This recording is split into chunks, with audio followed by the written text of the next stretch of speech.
outra coisa que aconteceu, que estava intimamente ligada à SBPC, foi a criação da Academia de Ciências do Estado de São Paulo.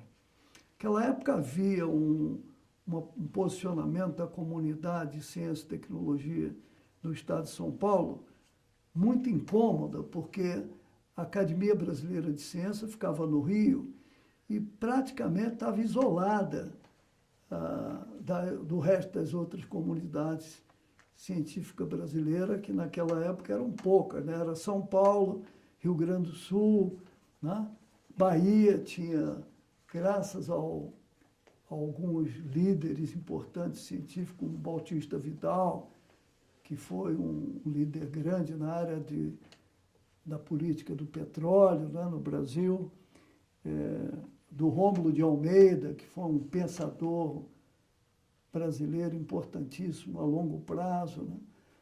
Mas não tinha uma influência no Rio. O Rio tinha a Academia Brasileira de Ciência, que estava muito localizada nos problemas do Rio de Janeiro enquanto capital, mas depois que deixou de ser capital também, federal. Então, nós achávamos que São Paulo, que tinha grandes contribuições na ciência, precisava ter uma representação da comunidade, e a SBPC apoiou essa ideia. Então, foi criada a Academia de Ciências do Estado de São Paulo, aqui em São Carlos. Então, nós reunimos um grupo de pesquisadores ilustres, né, para fazer uma escolha de 100 cientistas paulistas que iniciariam essa academia. Então, foram escolhidos em várias áreas, da física, da biologia, da genética, etc. Isso foi feito aqui em São Carlos. A Academia de Ciências do Estado de São Paulo, ela foi criada oficialmente, legalmente, no Fórum de São Carlos. Depois ela foi apoiada por alguns membros do governo, como o próprio Dr. Ernesto Pereira Lopes também, mas, sobretudo, pelo Laudo Natel, que era o governador do estado de São Paulo naquele tempo e que deu um apoio muito forte para a criação da Academia de Ciências do Estado de São Paulo. E depois dele, o próximo presidente foi um presidente que, aliás, foi importante, porque ele estava muito ligado à SBPC, e eu diria, conta até uma história política nesse tempo. Nesse tempo, o Herzog foi preso. Depois foi assassinado pela polícia no DOPS, né? Que ele apareceu como enforcado, mas ele tinha sido assassinado. Naturalmente, a SBPC se posicionou contra isso, né? E aconteceu uma coisa interessante nessa época, que o Paulo Egídio Martins era um indivíduo relativamente independente. Você não podia ser independente como governador de São Paulo, porque era uma ditadura com vários atos institucionais, né? Mas, apesar disso, ele nomeou um judeu para a Secretaria de Ciência, Tecnologia e Cultura. Foi o Mindlin. E o Mindlin era amigo da família do Herzog. E o Mindlin se revoltou contra aquele assassinato.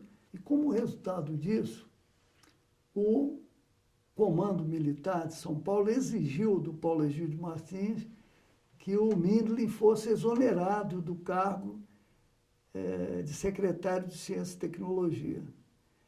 Só que, na época, eu, o Pavão, o Zé Reis, tínhamos sido chamados pelo Mindlin para compor um apoio à Secretaria de Ciência, Tecnologia e Cultura.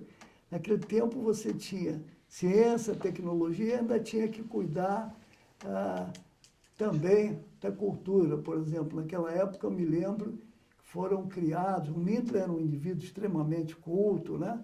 Uma biblioteca maravilhosa, né? Uma pessoa que fazia jus a essa interdisciplinaridade cultural, né? Mas ele então saiu, e eu era assistente dele, junto com o Pavan, para Ciência e Tecnologia, né? E aí o Paulo Egídio Martins, muito sabiamente, nomeou um outro judeu para substituir o Mindlin. Foi um protesto inteiro.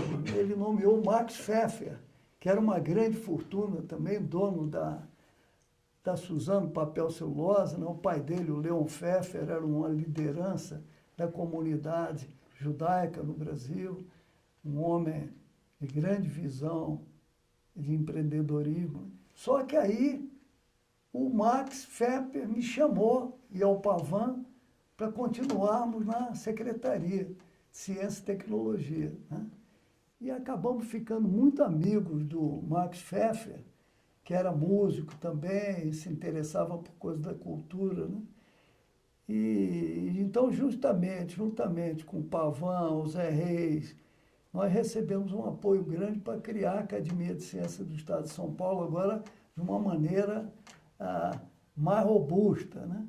Então, eu tenho, inclusive, algumas fotos dessa cerimônia no Palácio dos Bandeirantes, em que foi lançada a Academia de Ciências do Estado de São Paulo.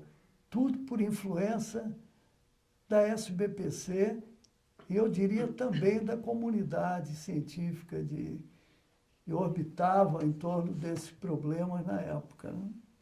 Alguns dos físicos que tomaram apoio, que deram apoio a essa academia, eram físicos da esquerda declarada, como Mário Schemberg, né? E foi, então, uma época muito bonita de união da comunidade científica em torno dessa Academia de Ciências do Estado de São Paulo, né?